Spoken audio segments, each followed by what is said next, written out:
La siguiente presentación es eficacia y seguridad de dolutegravir como pauta de antirretroviral en pacientes con infección por VIH y trasplante de órgano sólido. La presenta el doctor José María Miró. Vale, muchas gracias al Comité Científico de GESIDA por haber seleccionado esta presentación como oral, como comunicación oral. Casi lo veo mejor leyendo aquí.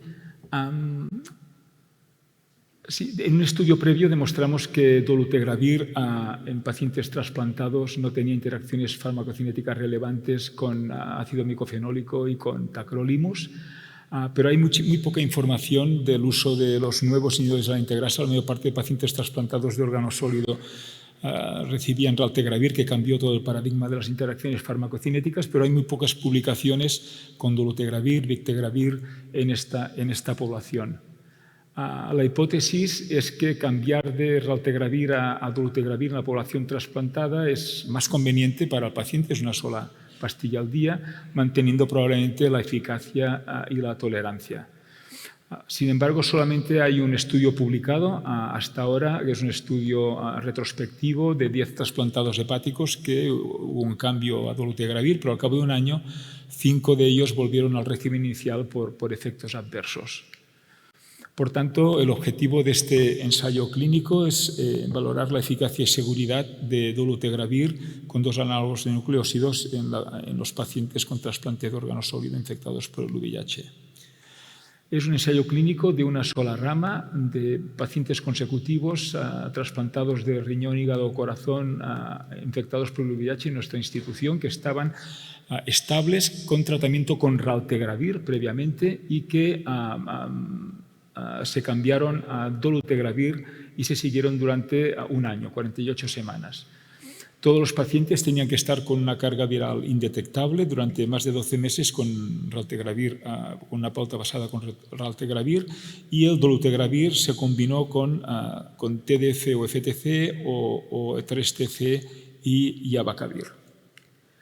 La variable de análisis principal fue tener una carga viral indetectable a las 48 semanas. Los secundarios fue la evolución de los CD4 y las tasas de discontinuación del régimen.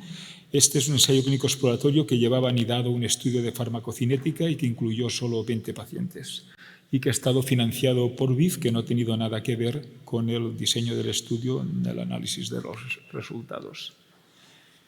19 pacientes se incluyeron, su edad media es de 57 años y 2/3 partes casi eran hombres. Respecto al tipo de trasplante de órgano sólido, hubo 12 trasplantes hepáticos, 6 renales y un cardíaco, y 2/3 partes recibieron dolutegravir, abacavir y lamivudina, y 1/3 parte se combinó el dolutegravir bien con Truvada o con Descovy. Desde el punto de vista virológico, todos los pacientes permanecieron indetectables durante todos los puntos de control a las 48 semanas. No hubo ningún blip. Y desde el punto de vista inmunológico no hubieron cambios en la cifra de CD4 ni absoluta ni en los porcentajes. Aquí pueden ver la evolución de los CD4 a la izquierda en cifras absolutas y a la derecha en porcentajes. En el momento de entrada en el estudio tenían una mediana de 634 células y al acabar de 626, y tenían un porcentaje del 31% al inicio del estudio y al acabar 29%. Respecto a la función renal, hubo una leve caída del filtrado glomerular y también un discreto aumento de la creatinina, que no fueron clínicamente relevantes, y como explicaré en la siguiente diapositiva, por el efecto inhibidor que tiene dolutegravir sobre las proteínas que eliminan la creatinina del túbulo renal. Y el cociente proteína-creatinina permaneció sin cambios. Respecto al metabolismo glucídico y lipídico, no hubo cambios en los niveles de glucosa, de colesterol, ni de sus fracciones, el HDL y el LDL, ni tampoco de los triglicéridos. Y con respecto a la función hepática, no hubo cambios en las transaminasas ni en las enzimas de colostasis. Respecto al tema de la seguridad, 3 de los 19 pacientes tuvieron que dejar de tomar el dolutegravir debido a efectos adversos. En 2 casos por alteraciones neuropsicológicas y en un caso por dificultades en el manejo de la diabetes. Esto significa que un 16% de pacientes tuvieron que abandonar este régimen. Respecto a si hubo algún episodio de rechazo durante el estudio, no hubo ninguno. Aquí pueden ver la evolución del filtrado glomerular a la izquierda y de la creatinina a la derecha.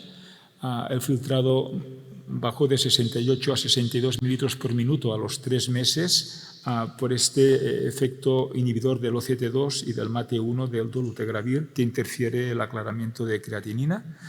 Y a la derecha pueden ver los niveles de creatinina que subieron a los 3 meses de 1.1 a 1.12 por el mismo mecanismo. Está claro que cuando se comercializó el raltegravir, pues cambió todo el manejo de las interacciones farmacocinéticas en los pacientes trasplantados, evitando las interacciones farmacocinéticas con los calcineurínicos y mejorando además el pronóstico y la supervivencia del injerto. Hasta ahora ha habido muy poca experiencia publicada, probablemente en la realidad se utilizan mucho más los nuevos inhibidores de la integrasa, pero esta fue la razón por la que hemos realizado este ensayo clínico con dolutegravir. Lo que nos sorprendió, al igual que en el estudio previo, es que la tasa de efectos adversos que motivaron la parada del medicamento fue más alto que en los estudios publicados en los ensayos clínicos en población no trasplantada.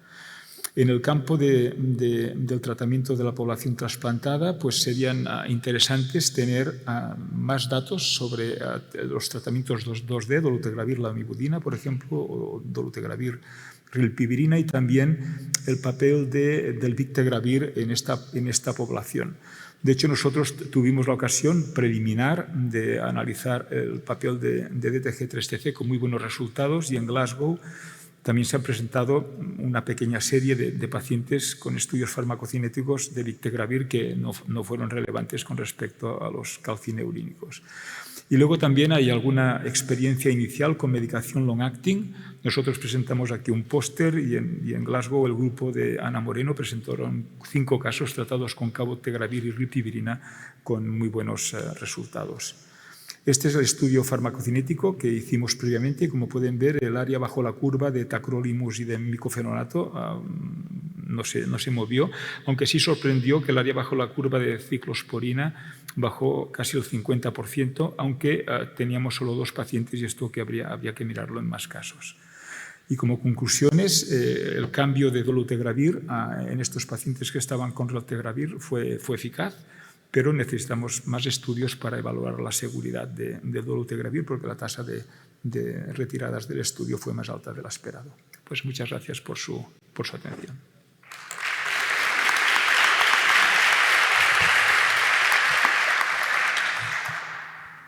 ¿Alguna pregunta?